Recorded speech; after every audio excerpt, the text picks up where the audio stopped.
वही वकील करने का और जज की तैयारी करना। वकील अभी मैं- चलो देखो, त्रिज्यखंड और वृत्तखंड के क्षेत्रफल ज्ञात कीजिए। अब देखो त्रिज्यखंड और वृत्तखंड समझो। चिल्ला क्यों रहे हो, शांत रहो।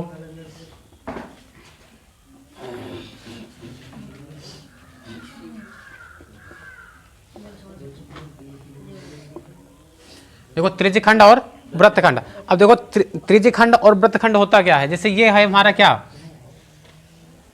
ये वृत्त है। अब वृत्त में ये इसका क्या होता है, केंद्र होता है। अब इस तरह से अगर उस पर कोई कोण बन रहा है, दो रेखाएं खींच दी जाएं, दो त्रिज्याएं समझो, ये जैसे एक त्रिज्या खींच दी गई, ये वृत्त के केंद्र से परिध पर किसी बिंदु को मिला दे तो क्या होती है, वृत्त की त्रिज्या होती है। इसी तरह से ये भी त्रिज्या होगी। ये मान लो इसका वृत्त का केंद्र क्या है, ओ है, ये ए है, ये बी है, और ये क्या हो गया, ये इस पे कोण बन गया, कोई मान लो थीटा बन गया। ठीक, तो अगर ये जितना भाग होगा ये क्या होगा, ये वाला भाग क्या कहलाएगा, देखो ये पूरा इतना जो है ये ज्यादा तो है इससे, तो ये वाला क्या कहलाएगा, लघु त्रिज्यखंड कहलाएगा। ठीक, लघु त्रिज्यखंड। और ये जो ऊपर वाला बचा ये क्या कहलाएगा, दीर्घ त्रिज्यखंड, दीर्घ त्रिज्यखंड। ठीक है, इस तरह से। तो अब ध्यान रखना कि और एक चीज और ध्यान रख लो, दोनों में अंतर। अब ये क्या होता है, नमस्ते, अब होता है वृत्तखंड। तो वृत्तखंड कैसे होता है, जैसे मान लो ये है, ये खींचा है और यहाँ पे जैसे कोण कोई थीटा दिया है और ये क्या किया, एक जीवा खींच दी गई। ठीक है, तो ये जो भाग होगा हमारा ये वाला, ये क्या कहलाएगा, ये वाला जितना, ये मान लो ए है, ये बी है, ये ओ है, और ये जो भाग बचा है ये वाला, ये कहलाएगा, क्या कहलाया जाएगा, ये लघु वृत्तखंड कहलाएगा। देखो ये क्या होता है, ये पूरा जो इतना है, ये पूरा इतना, ये क्या हो गया, ये त्रिज्यखंड हो गया, लघु त्रिज्यखंड। और अगर इस तरह से हम क्या खींच दे, जीवा खींच दे, तो ये वाला पार्ट क्या हो गया, लघु वृत्तखंड। तो ये लघु वृत्तखंड हो जाएगा। तो ये ध्यान रखो कि लघु वृत्तखंड कह रहा क्वेश्चन में कि लघु त्रिज्यखंड कह रहा। ठीक, तो ये हमारा भाग जब कहेगा लघु त्रिज्यखंड, ठीक, तो ये वाला पूरा, इसका पूरा ये क्षेत्रफल निकालेंगे, ये वाला इतना पूरा। और अगर कहेगा लघु वृत्तखंड तो पूरा का निकालेंगे, उसमें से ये त्रिभुज वाला क्या करेंगे, माइनस करेंगे, तो ये लघु वृत्तखंड का निकलेगा। तो लघु वृत्तखंड, तो ये होगा हमारा लघु वृत्तखंड। और ये क्या हो जाएगा, ऊपर वाला दीर्घ वृत्तखंड, ये हो जाएगा। इसके बाद जितना, इसको छोड़ के जितना बचेगा वो क्या हो जाएगा, दीर्घ वृत्तखंड। समझ गए।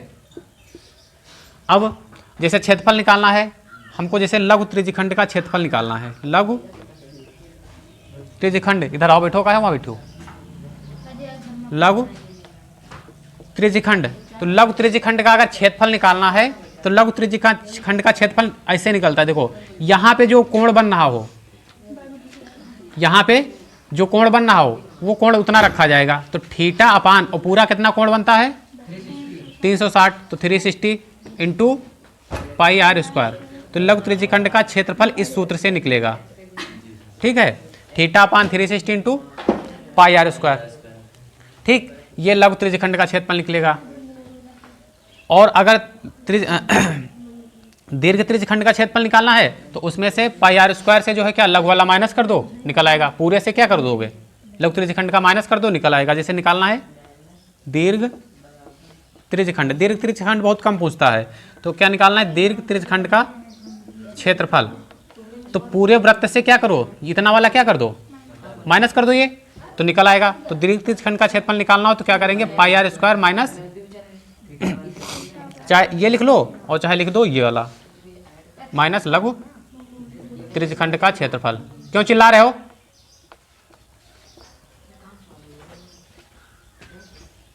ये हो गया। ठीक, ये समझ गए। अगर लघु त्रिज्यखंड का निकालना है तो ये फार्मूला रहेगा, अगर दीर्घ त्रिज्यखंड का निकालना तो ये फार्मूला रहेगा।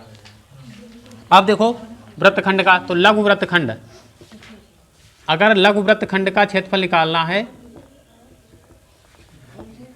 तो लघु वृत्तखंड का क्षेत्रफल निकालने के लिए सबसे पहले क्या करेंगे, लघु त्रिज्यखंड का निकालेंगे, ये पूरा। ठीक है, क्योंकि इसी के रूप में हमको फार्मूला पता है। तो लघु त्रिज्यखंड का पहले निकालेंगे, तो लघु वृत्तखंड का क्षेत्रफल हो जाएगा लघु त्रिज्यखंड का क्षेत्रफल माइनस लघु त्रिज्यखंड का क्षेत्रफल माइनस ये जो त्रिभुज बनना है, देखो त्रिभुज बनना है क्योंकि वृत्तखंड हमारा कितना है, लघु वृत्तखंड इतने तो पार्ट है इतना, और हमने निकाला क्या है, लघु त्रिज्यखंड का ये पूरा निकाला है, और पूरे में से ये हमको इतना चाहिए तो इतना वाला तो माइनस करना पड़ेगा ये त्रिभुज वाला, ठीक। तो त्रिभुज वाला माइनस कर देंगे तो यही तो बचेगा।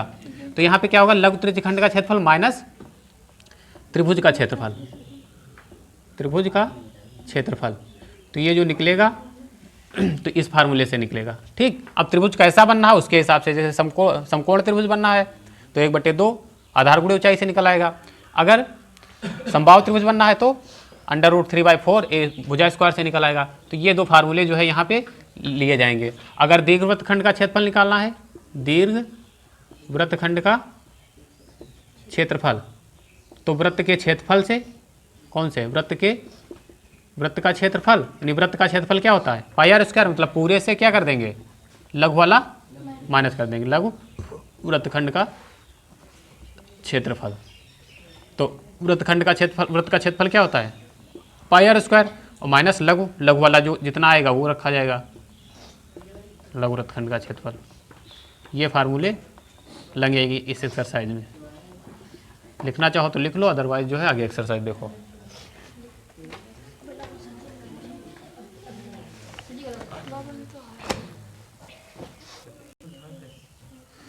अगला देखो क्या है, एक वृत्त के चतुर्थांश का क्षेत्रफल ज्ञात किए जिसकी परिधि क्या है, 22 सेंटीमीटर है। तो हमेशा याद रखो जब चतुर्थांश कहे, चतुर्थांश का मतलब क्या होगा, चतुर्थांश का मतलब होगा, जैसे इसको अलग अलग करके लिखे तो चतुर प्लस अंश, मतलब चतुर्थांश मतलब अंश का मतलब क्या, भाग। जैसे किसी चीज के 4 भाग करो, जैसे ये चतुर्थ मतलब 4 ही तो होता, 4 भाग। जैसे ये है, ये है तो ये इसके कितने भाग हो गए, देखो 1 2 3 4 भाग हो गए, ठीक। तो अब 4 भाग हो गए। अब देखो जैसे वृत्त होता है, कह रहा वृत्त का चतुर्थांश, तो वृत्त होता है, वृत्त के अगर हम 4 भाग करें ये, ठीक, तो प्रत्येक टोटल कोण कितना यहाँ पे होता है, 360 होता है। तो प्रत्येक कोण कितने का बनेगा, चतुर्थांश का मतलब तुम्हारा ये होगा, एक ये हो गया, एक ये भाग हो गया, एक ये भाग, एक ये वाला भाग, और एक ये वाला भाग, ये चतुर्थांश हुआ। तो चतुर्थांश में हमेशा याद रखो कि कोण कितने का बनता है, 90 का। अगर चतुर्थांश कहे तो समझ लो थीटा बराबर नहीं दिया है तब भी थीटा बराबर कितना हो जाएगा, 90 डिग्री। फिर कह रहा है कि जिसकी परिधि दी है, परिधि मतलब ये, यही तो दिया है, परिधि दी है, तो परिधि कितनी दी है, 22 सेंटीमीटर।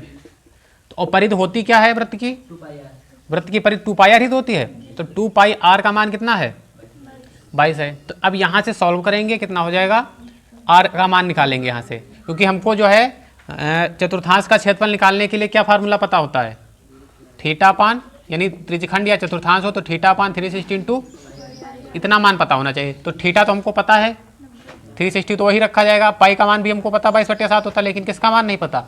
तो यहाँ से क्या करेंगे, r निकालेंगे, तो 2 गुणे और r ये हो जाएगा। अब देखो यहाँ पे r का मान निकालना, तो जो इधर बटे में है गुणे में चला जाएगा, जो गुणे में है, तो 22 गुणे 7 बटे, तो r बराबर कितना आ जाएगा, 7/2 आ जाएगा।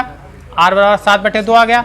अब क्या करेंगे, हमको चतुर्थांश का क्षेत्रफल निकालना है, तो क्या रखेंगे, थीटापान 360 इंटू πr²। तो थीटा का मान 90/360 गुणे पाई का मान, r का मान 7/2 स्क्वायर है, तो इसका मतलब 2 बार, ये कट जाएगा।